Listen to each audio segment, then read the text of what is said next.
हमारे साथ बिहार के बेबाक आवाज़ और युवाओं के इस वक्त सबसे खैरखा, आप ये कह लें कि युवाओं की बात जब होती है तो सबसे पहले तेजस्वी यादव सड़कों पर या सदन में नजर आते हैं। लेकिन इस बार तेजस्वी यादव का क्षेत्र बदला हुआ था और साथ बदला हुआ था। इस बार नीतीश कुमार के साथ प्रधानमंत्री से मिलने पहुंचे हैं। प्रधानमंत्री से मिलने आप विधानसभा में भी गए थे, आज माफ़ कीजिएगा मुख्यमंत्री से मिलने, और आज प्रधानमंत्री से मिलने मुख्यमंत्री के साथ आए।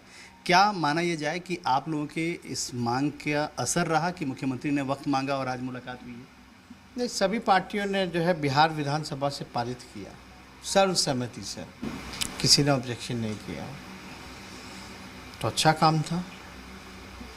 और इस काम को अंजाम तक पहुंचाया जाए, इसलिए हम लोग प्रधानमंत्री जी से मिलने आए।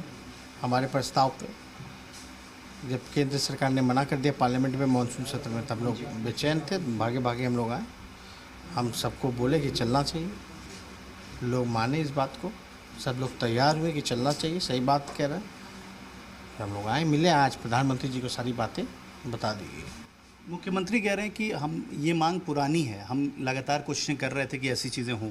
जातिगत जनगणना होने से क्या फ़ायदा होने वाला है और किस तरीके से? क्योंकि बीजेपी के जो मंत्री हैं जो आप लोग के साथ आए हुए थे, वो तो कह रहे हैं कि इसकी ज़रूरत नहीं है, जबकि प्रधानमंत्री तो सबका साथ सबका विकास कर ही रहे हैं, तो फिर क्या ज़रूरत है जातिगत जनगणना कराने की? दो बीजेपी है कि एक बीजेपी है देश में?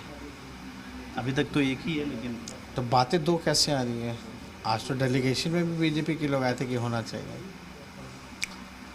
तब तो धर्म की नाम पे जो गिनती होती है वो भी नहीं होनी चाहिए, SC ST की है वो भी नहीं होनी चाहिए, सबकी ना होनी चाहिए।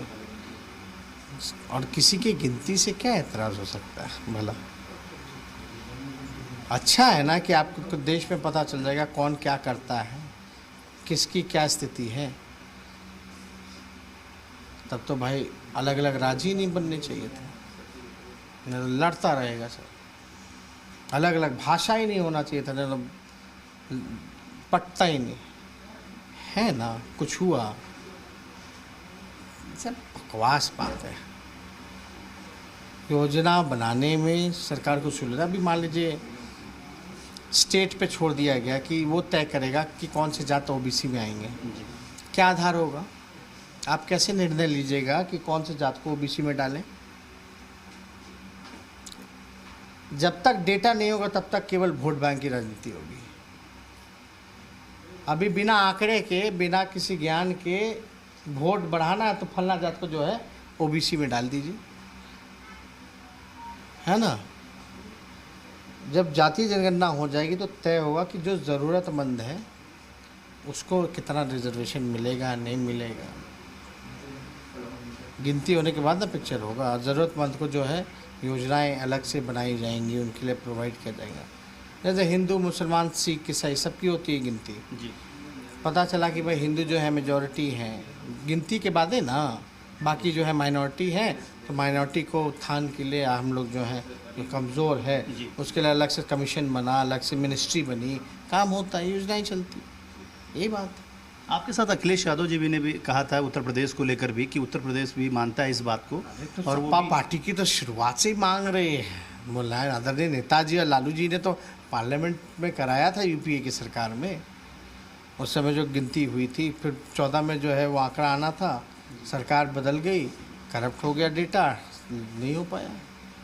आप प्रधानमंत्री से मिले तो प्रधानमंत्री की बातचीत से क्या लग रहा था, क्या नहीं, हमारी बात को गंभीरता से सुने हैं और सारी बात हमने कह दी।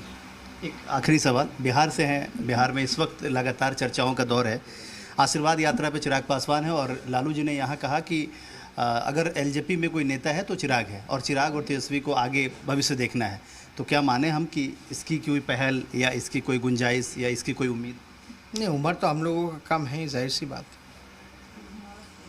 नीतीश जी से तो आधे के आधे होंगे, है ना।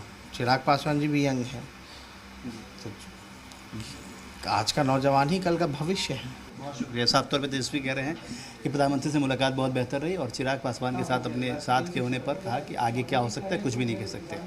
कैमरा राजेश द्विवेदी के साथ आशिफ इकबाल, जी मीडिया दिल्ली।